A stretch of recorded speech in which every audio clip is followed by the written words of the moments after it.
Hi, what's up? This is Johnny Six Blocks. This week on Snatches and Scotch, we talked to Justin Tamani of CrossFit Solid Ground. He is a regional athlete, 2015, in the Canada East and Northeast Regional in Hartford, Connecticut, coming up. So this week talks about preparation and all the things he needs to do to get prepared for regionals and kind of everyday life. Hope you enjoy the show.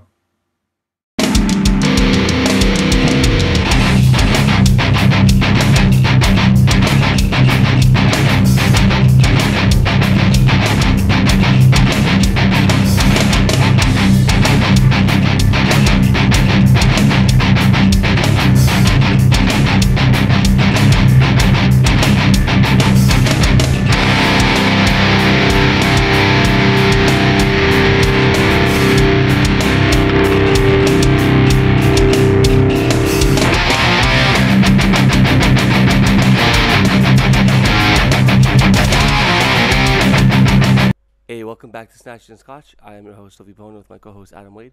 And we're at Solid Ground, across the Solid Ground, with my boy, Justin Tamani, good friend of ours. Hello.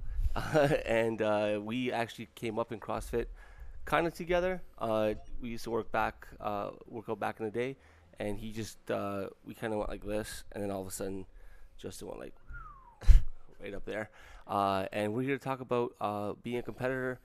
He's going to Super Regionals this year, his first time making it to Regionals, and he's dedicated himself, putting a lot of hard work to get there.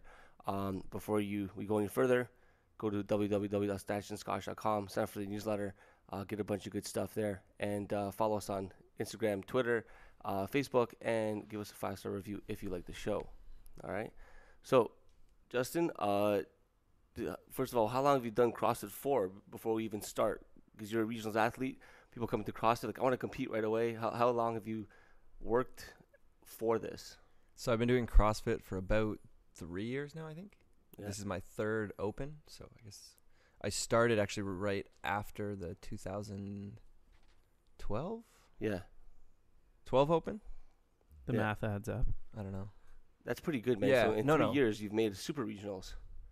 Yeah, People have been 12, people CrossFit for 10 years and aren't making regionals. Yeah. So what sets you apart? Why do you want to compete so hard?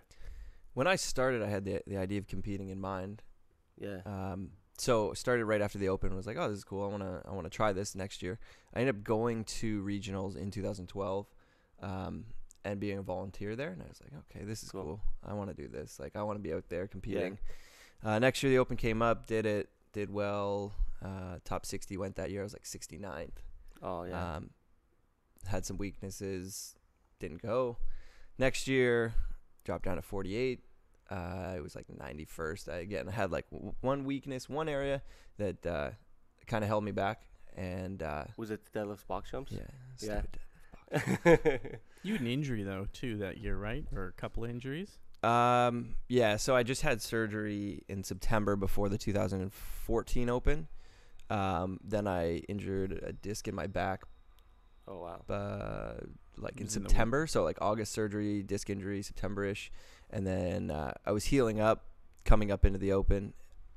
I was okay, but the heavy deadlifts and the box jumps just slowed me right down. And it was something like 3 or 4 reps separated me between 91st and like top 40. Wow. So spent a year just working on weaknesses over and over. Actually spent the last probably 2 years working on weaknesses, but I've had 2 surgeries in the past 2 years and it's taken a toll on the training. So I've had a full year here with just training, working on weaknesses. My coach has just programmed the shit out of weaknesses. I don't know. Now, you were so I guess after hearing, people hear, hey, he's only done CrossFit for 3 years and he's already made it to regionals, and it seems like you were highly competitive right from the get-go, sort of on the cusp. Now, you were an athlete before you started doing CrossFit, right? Like, you've sort of been an athlete your whole life? Yeah, so I played baseball from, like, ever since I can remember to, I played in college, went to Erie Community College in Buffalo, played there for 2 years, and then went to Brock and played there for 3 years, Brock University. Yeah, Badgers. What's up? Did you go there? Yeah, I went to Brock. Oh, I didn't know that. Yeah, for my first year. Just what position did you play? So I was a catcher. So you're good at squatting. Yeah, so squatting kind of came easy to me. Did just a ton of squats, right? Yeah. Constantly catching, bullpens, everything. So legs were always pretty strong. So I didn't really have to build up the leg strength like some other people do. Yeah. But a lot of the posterior chain stuff, that took a little bit of time. Mm-hmm. And it's interesting to note that, like, competing versus training and having fun is a big difference. And people who come into CrossFit and try to compete, but they can't do a pull-up or they can't squat properly, that's going to take a really long time, and you may or may not ever make it to regionals. And, you know, the way CrossFit's kind of exponentially growing right now, if you're coming into CrossFit, you can't do a pull-up and you can't squat, and you're in your 20s, you're probably not going to go to regionals. Yeah, when I started, I don't know if this is normal or not, but my first workout when I was at CrossFit Newmarket was death by pull-ups. Oh, so God. 1 minute, 1, 2 minute, 2, all the way up, so you can't go. My first time doing a workout was, doing a workout at CrossFit. I was like 17 plus 12 or something like that in death by pull-ups. Oh, my God. That was my first time. I think my doing a best one was CrossFit like workout. 14 plus something. Yeah. I couldn't do a pull-up. That's crazy. Yeah, that was my first time. And That's then when we amazing. did CrossFit Total for the first time, like, you know, my best squat was like 365. Wow, for, that's good. You know. That's really good for a person just starting out. Yeah. Sure. So. Yeah. But I think it's important to note that, I mean, just starting out, but he was an athlete in Yeah. the Yeah, first was place, an right? athlete. Like, Didn't have a ton of focus on that kind of stuff. Like, I spent a lot of time in the gym. Yeah. But like, what's CrossFit? You know, what are kipping it's pull-ups? weird that, Oh, like, a this lot is how of- you do kipping pull-up? Okay. Yeah, like a lot of great CrossFitters are former baseball players.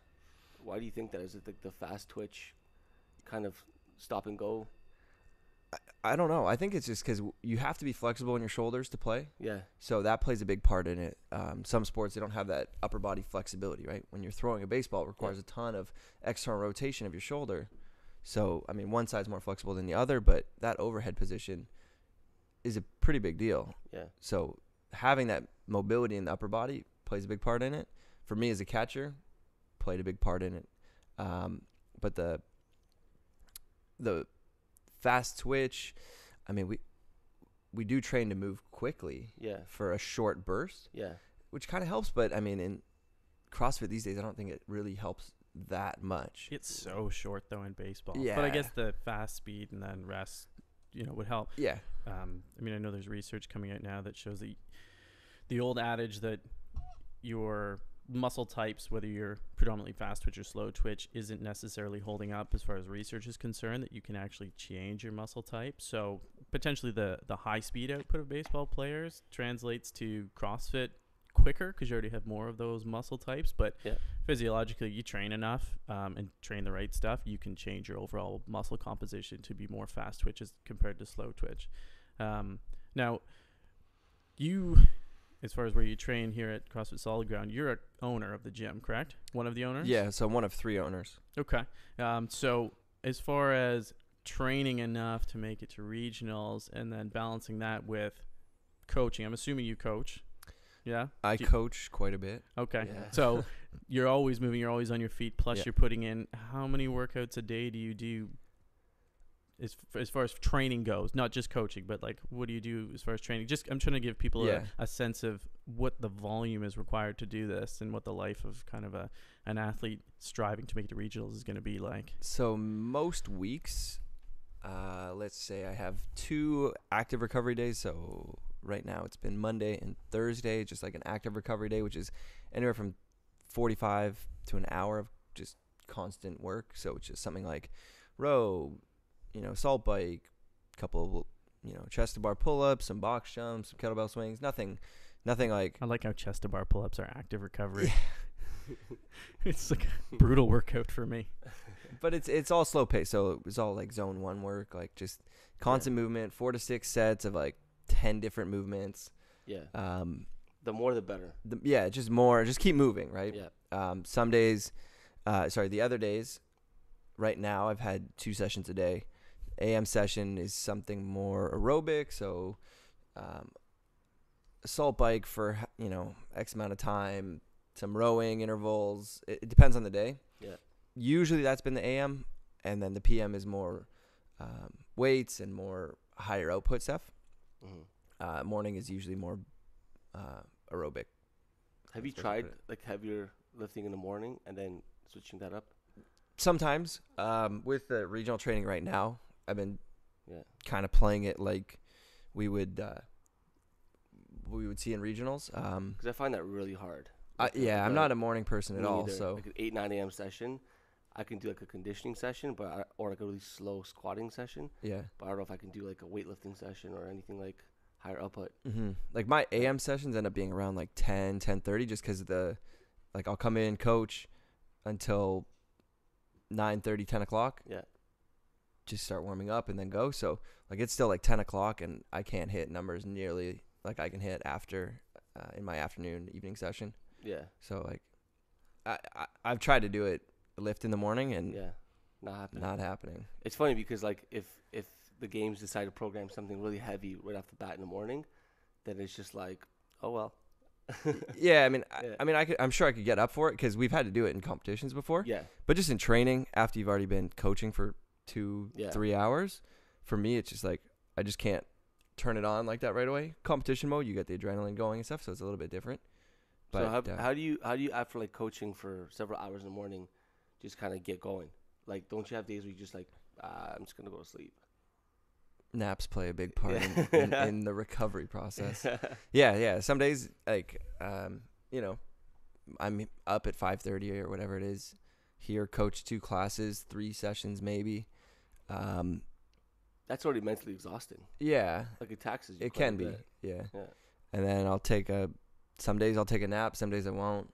If I take a nap, I've had to limit it, 20 minutes, half an hour, get back up, kind of shake it out, and then go do my morning session, whatever it is that day. So I had to do that last week with like a 5K run or something in the morning. So I took like a nap for like half an hour, got up, a couple quick drinks, and just went out for a run. So he took shots of whiskey and then did a 5K run. Yeah. just to numb the legs a little bit. That's right. That's it. Did you find that coaching, I mean, it sounds like you coach a lot. Would you coach like 5-6 classes a day kind of thing? Yeah, in the days where I'd say at least twice a week, 3 times a week, I'm coaching anywhere from 5 to 6 classes. Okay. As far as recovery is concerned, do you find that because if you think of like low end output, while you're coaching, you demo squats, you're always on your legs, you're moving around. Is that positive or negative for recovery? I know it's mentally taxing, but as far as your legs, because you are constantly moving them compared to someone who would say train like crazy and then go sit in an office. Do you think it's beneficial? Do you find it helpful? Like on days where you don't have to coach, where your legs feel worse or your arms feel worse when you haven't had to coach and move around as much? I'm just curious if... I'm always moving around, so I don't really notice it. I don't really notice a big difference between if I've coached or if I haven't coached. I guess I haven't really thought too much about it. But it's like active recovery, I guess is what I'm at, right? Because you are constantly moving. You demo squats all day long. Yeah, or demo, whatever the movement is. Yeah. But zone 1, you're constantly zone 1. I feel like if I 12 hours straight. If I don't move and I sit down too long, and then I try to train, I'm more prone to injury or tightness, and I feel like crap. It takes me a lot longer to warm up and get going. I mean, I guess that's part of it, right? Like I don't sit down, so I don't notice it. Even on days where I'm not coaching the class, like I'm still wandering around, cleaning up. There's other things we got to do here. So, let's say one of the other guys has noon class. Like I'm never sitting at the computer for more than like 15 minutes straight. Yeah. Because I just get stir crazy. So I'll sit there and I'll go walk and look at class, and then come back. Okay, I'll do something. Oh, okay, what's class doing? Go out there and wander around, clean up the gym, whatever it is. So, I mean, I think there's only like once a week where I actually sit down and program, and that's even then I get antsy and start wandering around. Yeah. So there's no time spent.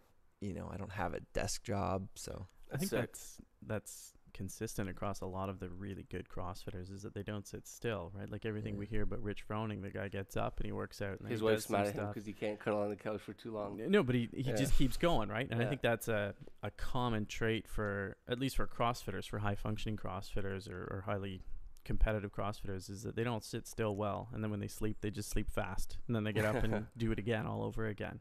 Yeah. I mean, I'm in bed for 10 minutes and I'm out. Yeah. Nice. I don't, go down. Let's watch a movie tonight. What? Yeah, I pass. Do we even turn the movie on? So, lastly, about work-life balance. How do you balance you here teaching classes, training, taking naps, running back and forth, and food? What the hell do you do for food? Because how do you plan for food? Food's. I know exactly when I need to eat for what I'm doing that day. Now, sometimes it doesn't always happen. So I've gotten to a pretty good routine of what I eat when. The days when I don't eat at the right time, I can tell you I have a bad session right away. Because so what does that look like? Okay, so let's just say I coach at 7:30 and then an hour class and then next class at 9. So in between 7:30 and 9, I'll have some oatmeal. I guess I should say on the way down, I'll have like a Quest bar, protein bar or something. In between, I'll have 2 packets of like instant oatmeal mixed with a little protein powder. So that brings, and then I'll do my AM session, whatever that is, after the 9 a.m. class is done. I like to eat around 11:30, so I'll get like a fairly good sized lunch in. Coach the noon class. Then I'll start warming up again around 1:30, 2 o'clock. When I'm done, have a shake, eat whatever, dinner 1, I guess, is lunch 2, dinner 1. Yeah. Then I'll coach 4:30, 5:30, 6 or 4:30, 5:45, 7. Be done here at 8. Try to snack on something on the way home. Eat dinner 2. Yeah. It's like 9:30, 10 o'clock, and then I go to bed. Do you like plan a lot of it, or like Tupperware that, or what do you do to like have it here and ready? Whole chickens. Just whole chickens. Whole chickens. Grocery store was just down the street, so nice. we'll get some pre-cooked stuff. Eat Savage. We've been working with them for the last little while, and we got a promo on the wall there. But so we've got some Eat Savage. During these high volume trainings for regionals, that's been really key. Because I don't want to run out midday and then have to come back. I don't want to run out after I'm done training and then come back before class because I never have enough time. As I always end up trying to like keep going and cool down longer, stretch longer. So if I have stuff that's like ready to go, just pop it in the microwave and we're good. So Eat Savage has been really helpful in this last like, I don't know, whatever it is, stretch since the open ended really. Yeah. Do you eat different for strength days compared to Metcon days? Or sorry, I guess morning and evening sessions? Like more carb, less protein? Do you mix it up at all and have it tailored towards the specific workout that you're doing, or do you have the same stuff pretty much every day? I have a lot of the same stuff. Lots of rice, lots of meat, lots of vegetables. Don't do a ton of potatoes. I'd rather do rice than potatoes. If your body's used to the same kind of food, then there's no like guessing. Yeah. Right? I know what works well and what doesn't work well. Yeah. So the timing of certain things, like if I eat the wrong thing at the wrong time, like I'm going to feel it during my workout. Yeah. So one of our favorite lunch spots, if I eat it after the noon class as opposed to before, session's not going to be good. So I try to keep that because it's a heavier meal. It's a little bit bigger. I try to keep that for after my PM session before classes. Is that sushi? Korean barbecue. Oh, Korean barbecue. Yeah. Nice. Sushi's Friday nights. Oh, okay. Sweet. So what are your expectations for regionals? Expectations? After seeing the workouts come out, you see them roll out day by day, right? 2 at a time. It's kind of like, well, I don't know about that one. Okay, that one's okay. I think I'll do. I have no expectations going into it. Yeah. I want to do the best I can do, and so just have fun. Just have fun with it. I've talked to a couple guys about enjoying the experience of it, not being too caught up in, like Matt Fraser's right there. All these big name guys are going to be there, right? Yeah. So try not to get caught up in that and just do my thing. Pay attention to warming up, cooling down, recovery stuff. I think one thing that it's been told me by a few people is, we're there to compete. We're not there to spectate. So that's the one thing I'm going to try and focus on. Like, I want to see some things, but I don't want to get caught up in it. Yeah. Dude, win the whole thing. Shut up. Yeah. Just get it done. All right. So we'll be back after this and talk about how you're getting to regionals, your favorite type of gear, and we'll talk a little bit about some people in your region. All right? Peace out.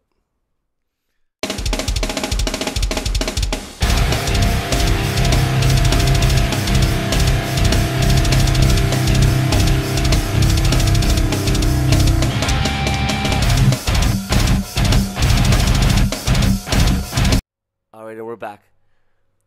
So real quick, we have a few people who are really big time in Canada East and have had some pretty unfortunate things happen to them in training, and had to at the last minute back out of regionals. So that, I think that's like the most devastating thing ever. You work so hard to get to that one point, and then all of a sudden something happens and you just can't compete.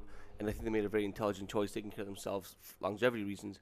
What are you doing to kind of keep yourself healthy and maintain all this fitness you've gained, all these strengths that you've built over the past 2-3 years, and how are you staying safe? So lots of mobility work, way more than before. Even during the Open, I've been putting in a lot more time before and after just to stay mobile, decrease the injuries. You get little nagging things every day, every week, just to try to work on them, try to stay in front of them, and if you feel something coming, let's jump on top of it early. I've had a couple things that have come up that were not ideal. Yeah. So I did some things during the Open that I didn't expect to do. It was just like a training session to maintain, and ended up tweaking this, tweaking that. So I've been seeing Dr. Wade a lot. We've been fixing them up. Yeah. Nice. Our physio, one of our physios that works here, has been helping me out quite a bit. So she's been working with me once a week at least. Been seeing Dr. Wade twice a week as well. Just trying to be smart about things, not to push it on certain days, pushing it more on days when I know I'm feeling good. And just the recovery work. I'm a little bit, I don't want to say I'm older, but I'm probably older than some of the guys we're going up against. For sure. And you're in your late 20s, right? What? Mid to late 20s? Yeah, I'm 27. Yeah. So, I'm not that old, but I'm older than some of the guys coming up. So, just been a lot of, like I said, zone 1 recovery work, that keeps me moving, stim, different things like that. That's been big. That's actually helped a lot with, recovering my legs, my shoulders. Yeah. Yeah. And constant chicken and rice. Chicken and rice, Yeah. sushi. Hey, it works for Wolverine, man. Why not? Hey, chicken, rice, and sushi. That's it. That's all you need. A burrito here and there. So what's happening with regionals? How are you getting regionals? So they're no longer in Toronto, right? They are now no that longer we in have Toronto. these super regionals. Yeah. We were spoiled for where a are they? long time. Hartford? They're in Hartford, Connecticut. Connecticut. So we've put a GoFundMe together. Rob, my business partner here, he started off. We've had some great donations. This is crowdfunding. Crowdfunding, yeah. Yeah. So we don't make a ton of money here. So we put a little crowdfunding together to help cover cost of registration, hotel, travel expenses. Nice. Excuse me, being in Hartford, we got to go down a couple days early. We're going to stay an extra day at the end just because we don't really know when it's going to end. When we'll be driving back overnight. So we're going to stay the Sunday night, traveling back, so it comes at a pretty good cost. Yeah. Don't really have any sponsors that are covering anything for me. So, that's insane. And so the community outreach. Yeah, the community outreach is. Yeah. Is it mainly from your gym? Is it sort of CrossFitters and people from sort of all over who have started pitching in? Do you know where the money is coming from? Every donation has a name. Nice. Sure. So I don't think I have curious. any anonymous ones, but family, friends. Most of the people are within the gym, but friends from up in Newmarket. One of my college roommates pitched in. That's cool. Some buddies from high school, even a CrossFitter from Ottawa. Oh, cool. He dropped a couple bucks in there, so it was just amazing to see all the support that everybody's already given. So, if you're watching, thank you. And it's not over. If you do No, want it's to not support over. Justin, you can still help fund him. Yeah, there's a link on our Facebook page. So if you go to Facebook and search for Solid Ground Athletic Academy, there's a link on there. If you go to GoFundMe site and just look in the Toronto area, I believe you see my smiling face there. And if you go to Snatch and Scotch Facebook page, we shared it as well, I think. A while Did you? ago. Oh, Yeah. that's awesome. Yeah. Thank you. Yeah. So get it done. I can't believe you don't have any sponsors. So I'm an ambassador, but Yeah. it's not really a sponsorship. Sponsorship. It's more of a community partner with Lululemon. So Yeah. Lululemon Promenade Mall. Nice. we work with them, and then the guys over at Treadmill Factory, we work with them. Mm-hmm. So they've kind of helped me out with this one here. They've got the True Form.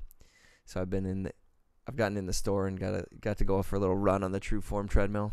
Nice. So that was fun. Is it the? Yeah, the one we're gonna use at regionals. It's the Yeah. same one. They've got it just in their showroom. So I'm sitting there like Sweet. an idiot running in their showroom, sweating everywhere. It's awesome. Yeah. That's sweet. So, what going to regionals? What's your favorite type of gear? Because I remember when we would lift, you had some funky ass like pulling straps. Your lifting straps were like really thin and like I use like the Iron Maid ones, right? Like your weightlifting straps. Yeah. I noticed those right away. I was like, where do you get these straps from? They're thinner and they're like aqua color and. Oh, those are from Hook Grip. Oh, are they The really? Hook Grip web store. Yeah. So I mean, CrossFitters, we got a little bit of everything, right? So Yeah. I've got As long as it's neon. yeah. I've got leather lifting straps from Treadmill Factory. Yeah. Got the other ones from Hook Grip. Just some days I'll use one, some days I'll use the other. Just I don't really even use them that often. Yeah. Ray-Ban knee sleeves have helped out quite a bit. Being a catcher, knees are a little banged up, so Yeah. got some Ray-Ban knee sleeves. Adidas lifting shoes. I love the lifting Yeah, shoes. they're nice. I don't like the colors though. Yeah. I had mine break, so I got a You pair of the heel white ones, right? Yeah. and then the heel split right down the middle. Like there's a What? crack through it. I could bend both sides. Really? Yeah, so I took them back, and then I had to go with the red and black. I don't like them. I have the red and white, the original, like the ones. I had those. Yeah. Yeah. Had some problems with those ones, and they Really, ripped, yeah. and so I got the white ones, and then the heel broke, and then they replaced them with the other ones before I went down to Miami to do this thing. Crazy. You need to go back to the old school wooden ones. The one They- that, like, somebody's he gotta had tell in the him. Video. Yeah. Down to Right. Miami. What was in Miami for those who don't know why you went down there? So I we know went- why you went. Yeah. So I went down to Miami to do the NPGL, the Grid League, one of the pro days down there. Yeah. Got invited to do that, so I just went for the experience of that. And how It was the a cool experience? environment. Like, did you meet? Like, did you talk with any of the coaches? Did you? Yeah, I spoke with the coaches. Little bit. It was different than I expected. Grid racing looks like it'd be pretty fun to do, Mhm. so that's why I wanted to get into it. So it was 2 days. It was Saturday, Sunday. This one was a little bit different than some of the other ones. We didn't do any racing. We just did the elements testing that they individual. they It's set like up. So 11 different things you do, right? Or 8? There's a 5 lot. the first day, and then Do you 5 have or to pick and 6 the second choose, or day. you have to do all of them? You could do whatever you wanted to. Yeah. I chose to do all of them, but Yeah. you didn't have to. Nice. So it was a little bit different stuff. It was a good experience. But give us an example of an MPGL, like one of the things you had to do. One of the things, so there was like 20 seconds, I think, of like max unbroken hang cleans at 245. There's one test that was like 30 seconds of max 6-inch deficit handstand push-ups. 30 seconds on, 30 seconds off of chest to bar pull-ups, then pistols and toes to bar. Notice that he named all the things that he's really good at. Yeah, skip some of that. How many other stuff. deadlifts? The How many de- heavy deadlifts? the deadlift one was And was box weird. jumps? The deadlift one so there's a story with that one. Deadlift one was like a shuttle run, so you had to go like out 10 feet back, then 20 back, I think up to 40 or 50 feet. Yeah. And then after the fifth one, I guess it was 50 feet, come back, then 10 deadlifts at 315. It's all for time. So 3, 2, 1, go. There's 2 of us. We're going, do the shuttle run, boom, boom, boom, get back to deadlifts. We go 1, 2. The guy across from me hits the third one and drops the bar and starts screaming and rolling around on the ground. His hamstring cramped up. Oh. So he's like rolling on the ground screaming, and I'm still deadlifting, looking around like, what the hell's going on right now? Like, I don't know if I should stop or should keep going. So I just finished it, but I slowed down. It was the last thing of the day. I was like, okay, let's just get through this. At this point, like, no injuries. We got the open. We're in the middle of the open. So Yeah. everybody just went silent. Yeah. Everyone's like, I'm glad you weren't the kid in elementary school who like went back and picked up the kid in cross country who fell down, and came in second because he beat you. No, like, I was like, what am I supposed to do? It was only 10 reps, and I was already Yeah. at like 4. So I was like, Yeah, I yeah. get 6 You reps, and gotta then finish it, man. I'm done. This guy's on the ground, like, literally screaming. Nobody came running over. Nobody went over to see him. Oh wow. Because they were waiting for me to finish. Oh. So he was, nobody touched him. Nobody went near him. It was ended up just being a cramp. Like, he didn't tear his hamstring or anything That's like good. that. Yeah. But it was just a weird experience. for that, crazy. anyways. Yeah. Wow. There you go, folks. He's focused on competition. He's not going to stop for you. Laser like focus. Matt Frazier, you're going down. Yeah, anybody at regionals that you're, I mean, I shouldn't say gunning for, but excited about competing with? Right, because it's the experience, right? You wanna Yeah, go I mean, there I'm and hang out with these guys and excited compete, to but compete with all these guys. It's fun. Like, I've never been on this stage before, so I just want to go in and do the best I can. And Yeah. I'm not really worried about what those other guys are doing because they're in the same boat, right? They don't care who's beside them. They're just going to go and do the best they can. That's right. So I know pacing's a big thing, right? Pacing, going at your pace, doing what, sticking to your game plan is pretty important here. So, Yeah. if I go out there and try to beat whoever's beside me, Yeah.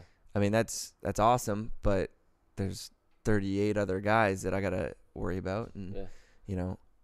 I know if I go out too hot on some of these things, I'm just going to crash. So Yeah. I need to know what I can push on and what I can't push Know on. yourself, yeah. And that's part of it for me is sticking to my game plan and just every event, sticking to my game plan, not worrying about it. Now, when you get the crowd going. And It's easier said than done. Yeah, I mean, you get that push. Yeah. So you're going to get pushed either way. Of But course. staying within yourself and knowing what you got to do. And, some of these aren't sprints, Yeah. right? They're long and they're pretty grueling. So staying within my game plan is kind of my focus. Smart. are there any Cool. workouts that you're really excited for that you think you could really excel at? I know want what I to mean? get Like- to that last one, 15 muscle ups in the speed cleans. Yeah, I be just good. I want to test that out. I'm probably gonna do that tomorrow actually, but Nice. How many of the workouts are you going to do ahead of time? Do you think you'll do all of them just to see how they feel? Like, are you like, because we were here a couple of weeks ago and you were doing a test weekend, like a mock one before Yeah, the workouts were released. so I've done this will be my second or third regional sim weekend, so it's just the timing of the workouts and the types of workouts. My coach, at OPEX, he's put it together. So he's got me doing that again this weekend, and I think this is my last high volume weekend, and then we're gonna taper a little bit and try to be as fresh as possible going into it. Nice. Who's your coach? His name's James Taylor. He's with OPEX Cool. down in Arizona. Awesome. Nice. All right. Anything you want to plug in for the gym, or do you have an Instagram page people can follow you at? as an Yes. athlete? So this is Solid Ground Athletic Academy, home of CrossFit Solid Ground. So we're in the Thornhill Markham area. If you want to come check us out, Facebook is Solid Ground Athletic Academy. Instagram for myself is CFSG Justin. It's pretty easy to remember. All lowercase.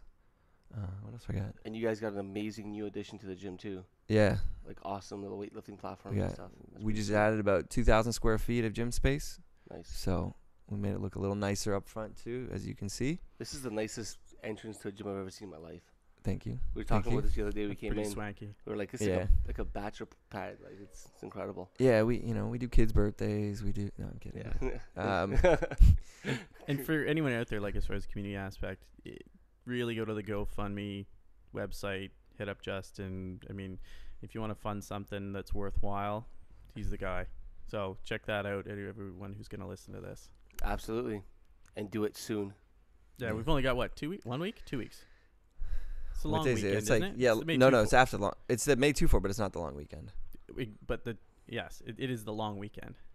No, It's not the long No. weekend. no. It's The after? long weekend's next weekend, and then it's the week after. It's the weekend after. Oh, right. Yeah, Sorry. 22nd to 24th. The May 2-4 weekend is the I'm May awful at this. is the weekend before May 2-4. I should know Yeah. this. My birthday is May 2-4. Anyway, we're gonna wrap it up. It's not on the long weekend. No, we're gonna wrap it up and make sure you again sign up for the newsletter. Support Justin if you're in the Markham area, Thornhill area. Come check out Solid Ground. I had a client whose friend had a terrible experience with CrossFit. I sent them here. She tried it for a second time and she just raves about it and has nothing but good things to say. So come check out CrossFit Solid Ground and see you next week. All right, peace out.